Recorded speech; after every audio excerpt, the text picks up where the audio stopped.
Y hoy más que nunca creo que estamos en un escenario en el cual cuando nos dicen ¿qué dice la Constitución?, la respuesta que nosotros podríamos dar es ¿qué quieres que diga?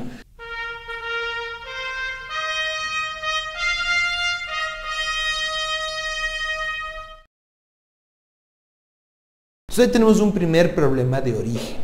El artículo 428 de la Constitución y las normas de la Ley Orgánica de Garantías señalan con claridad que lo que puede hacer un juez es suspender la tramitación de la causa y enviar una consulta de constitucionalidad respecto de si una norma infraconstitucional guarda o no guarda correspondencia con las normas constitucionales, con el bloque de constitucionalidad. Eso no ocurrió en este caso. En este caso, desde mi punto de vista, equivocadamente, lo que hizo la Corte Provincial fue remitir en consulta si una opinión consultiva formaba o no formaba parte del bloque de constitucionalidad ecuatoriano. Cuestión ajena por completo a la consulta de constitucionalidad y desde mi punto de vista, eso debió haber sido un motivo más que suficiente para que ni siquiera la Corte Constitucional admita a trámite la consulta, porque era una consulta indebidamente formulada. Sin embargo, la Corte Constitucional omitió este análisis y decidió admitir a trámite esta consulta sui generis y darle un tratamiento como si la Corte Provincial hubiese consultado en relación a la constitucionalidad de estas leyes. Primero, esa opinión consultiva no estaba dirigida al Ecuador, sino que estaba dirigida a Costa Rica, que esa opinión consultiva obviamente se emite en el análisis de la legislación costarricense, pero adicionalmente que en la propia opinión consultiva se insta a Costa Rica a llevar a cabo una serie de reformas normativas con el propósito no de garantizar el matrimonio entre personas del mismo sexo, sino de garantizarles a las parejas del mismo sexo derechos, obligaciones, un tratamiento similar, igual jurídicamente que las personas heterosexuales, que los matrimonios de distinto sexo. Entonces, la opinión consultiva desde mi punto de vista no es vinculante, no se trata de un instrumento internacional exigible, sino que se trata, desde mi opinión, de una recomendación que hace la Corte Interamericana al Estado consultante en el sentido de cómo debe interpretar la convención y obviamente esa interpretación a través de esta recomendación puede ser adoptada por el Estado. A mí personalmente, desde el punto de vista jurídico, me preocupa mucho el escenario. Yo he calificado que la sentencia de la mayoría de la Corte Constitucional nos lleva a una relativización del derecho. ¿Por qué motivo? Porque lo que ha hecho desde mi punto de vista la mayoría de los jueces de la Corte es utilizar métodos o técnicas interpretativas no previstas inclusive en la Constitución, pero más grave aún, omitiendo los métodos y técnicas interpretativas previstos de forma expresa en la Constitución para llegar al resultado que ellos deseaban.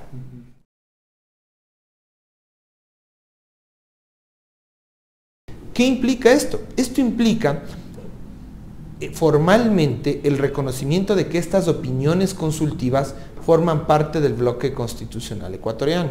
Y no solo esta, sino cualquier opinión consultiva. Pero, ¿qué es lo grave de este tema? Que las opiniones, que el bloque de constitucionalidad ecuatoriano implica aquel conjunto de normas que sin estar en la Constitución, porque no aparecen en el texto constitucional, tienen un rango constitucional por remisión de esta. Es decir, el reconocer que las opiniones consultivas forman parte del bloque constitucional ecuatoriano implica reconocerle rango constitucional a decenas de opiniones consultivas de la Corte Interamericana del más diverso tipo, porque insisto, no son ni siquiera las opiniones que han sido dirigidas al Ecuador.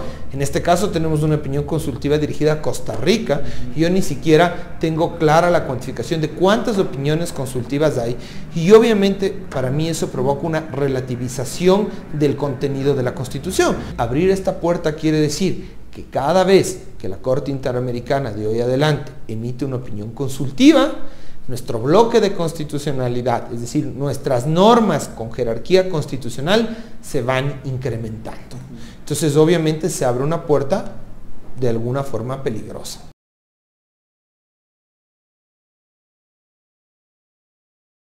A ver, las implicaciones son importantes, porque como le indicaba, cuando ahora revisemos el texto constitucional, no necesariamente lo que dice la norma es lo que el intérprete Corte Constitucional va a interpretar o va a considerar, sino que es muy probable que la Corte Constitucional quiera irse en su interpretación mucho más allá del tema de la norma.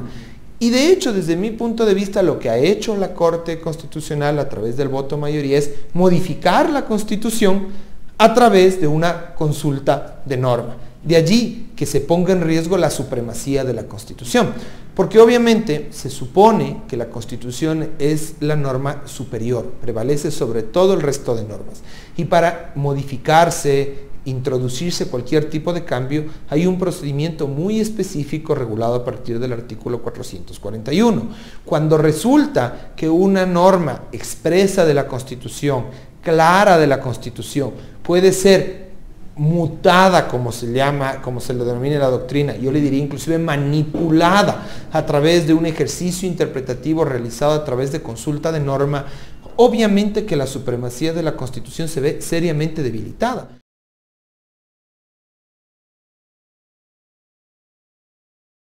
Realmente estamos en un tema de absoluta incertidumbre, porque imagínense lo que dice la Corte. Nosotros tenemos el artículo 67 de la Constitución, y el inciso segundo del artículo 67 de la Constitución es bastante claro, contiene una definición de matrimonio, y dice que matrimonio es la unión entre hombre y mujer.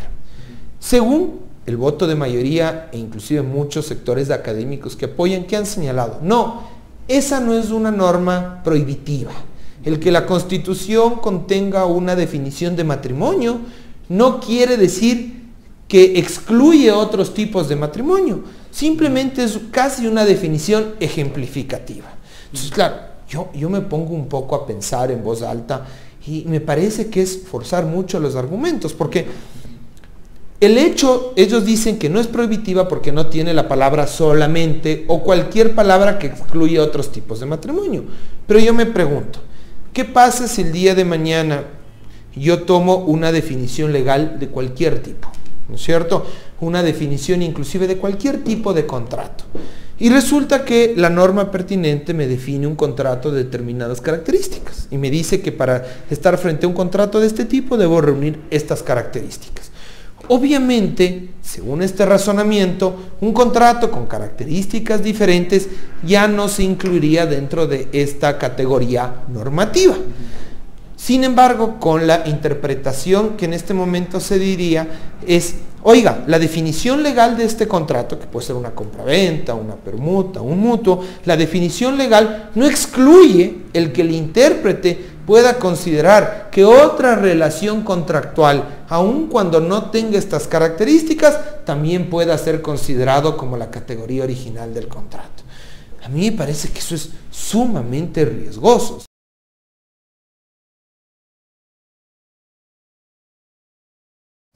Pues yo creo que es la imaginación del juez, la imaginación interpretativa del juez, y eso es lo grave.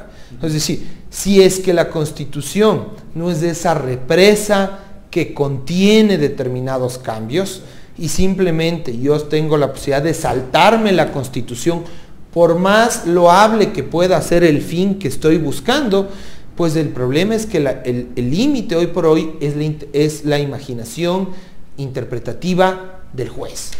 Insisto, la Constitución va a decir lo que el intérprete quiere que diga, no lo que el constituyente o sus palabras quieren o dijeron.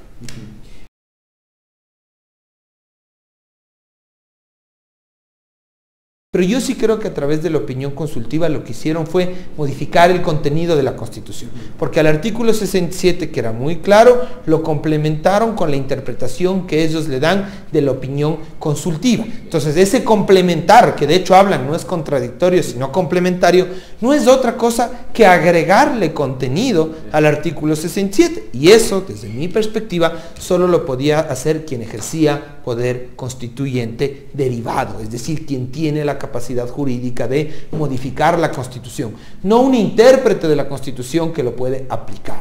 El poder constituyente, el titular del poder constituyente es el soberano. O sea, la doctrina es unánime en cuanto que la titularidad del poder constituyente es del soberano. Y es lógico, porque el poder constituyente te permite organizar jurídicamente a todo el Estado, porque sabemos que la Constitución es el punto de partida de todo el ordenamiento jurídico. El admitir que la Corte Constitucional puede modificar el contenido de la Constitución implicaría reconocerle a la Corte Constitucional una porción de soberanía, lo cual es impensable desde el punto de vista del derecho constitucional, en el cual la soberanía radica en el pueblo y esta no es delegable. Entonces no puede la Corte Constitucional definitivamente modificar el contenido de la Constitución.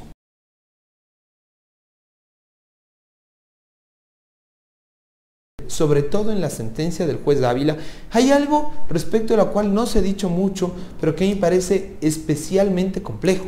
Y es que al final, en su parte resolutiva, en el numeral 3, el voto de mayoría le dice al juez cómo resolver el caso concreto. O sea, es decir, recordemos que esto se había iniciado con una consulta de constitucionalidad. Lo único que podía decir la Corte Constitucional era si estas normas eran o no eran constitucionales, nada más. Pero la Corte Constitucional de forma incomprensible va un poco más allá y le llega a decir al juez cómo debe resolver el caso y que le debe oficiar al registro civil para que registre el matrimonio. Es decir, inclusive llega a tal punto la irregularidad formal de esta decisión que yo creo que la Corte Constitucional, no sé si deliberada o inconscientemente, se asume funciones que no le competen y le dispone al juez, a propósito de una consulta de norma, cómo resolver un caso particular.